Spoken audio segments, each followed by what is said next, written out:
presentation. Okay. These are all people we have arrested for what they call child sexually abusive activity or material. We call those traveler cases. And right now the law stands that it's a 20-year felony for doing that. 20 years. Correct. And basically what that means is somebody talking to a minor under 18 years of age and sexually graphic in nature and wanting to meet and have sex. Okay, that is what child sexually abusive activity is. Now, going to our first case, this is Luis Masalis. I always have this in my PowerPoint because he's my very first arrest when I became a detective with the Computer Crimes Unit. I went online in a chat room called I Love Much Older Men, and I was 12 years of age. Mr. Masalis engaged in chat logs with me, conversation, instant messaging, and we discussed background of me, where I go to school, things of that nature.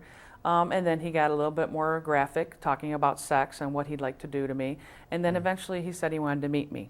Mr. Masalis at the time lived in Ohio. And so he drove over 4 hours to meet what he thought was a 12-year-old girl.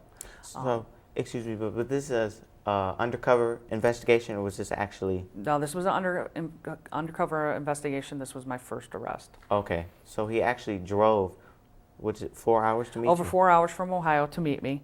And inside his car was hotel keys and a camera. Okay. The next one we have is Stacy Williams. This is a real victim case. This is more of a reactive case that we would work. Stacy Williams met online a 14-year-old real victim from Independence Township, a female. Okay. And they engaged in conversation, and the conversation was more friendly. And then it turned a little bit more intimate, where he wanted to be her boyfriend. She had known about the internet and the dangers, and she said, no, I just want to be a friend, chat with you once in a while online. So she tried to get away from it. Correct. But he kept pursuing, and eventually he said, well, you know what harm could this be? Why don't you walk down to the local gas station?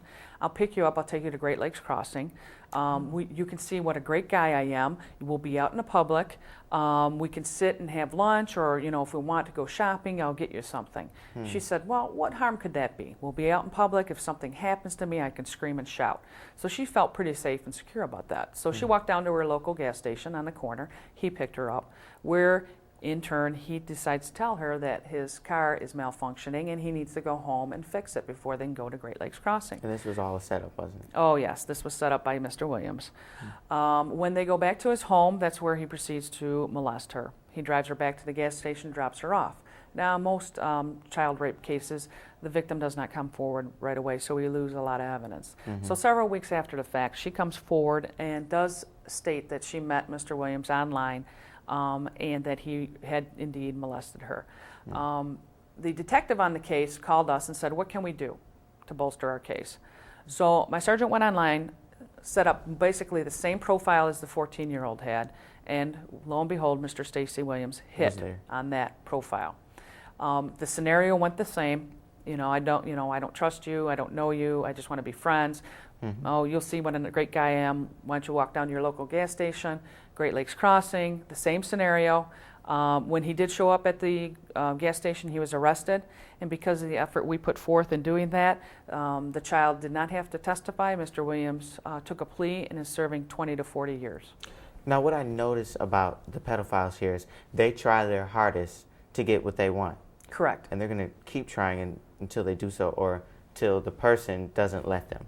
And usually the person falls into their trap. Correct. Okay. Richard Dean Henshaw. He lives in New York City. My partner went online posing as a 14-year-old boy. Just to show you that, it's not all girls that are getting attacked. It is also boys.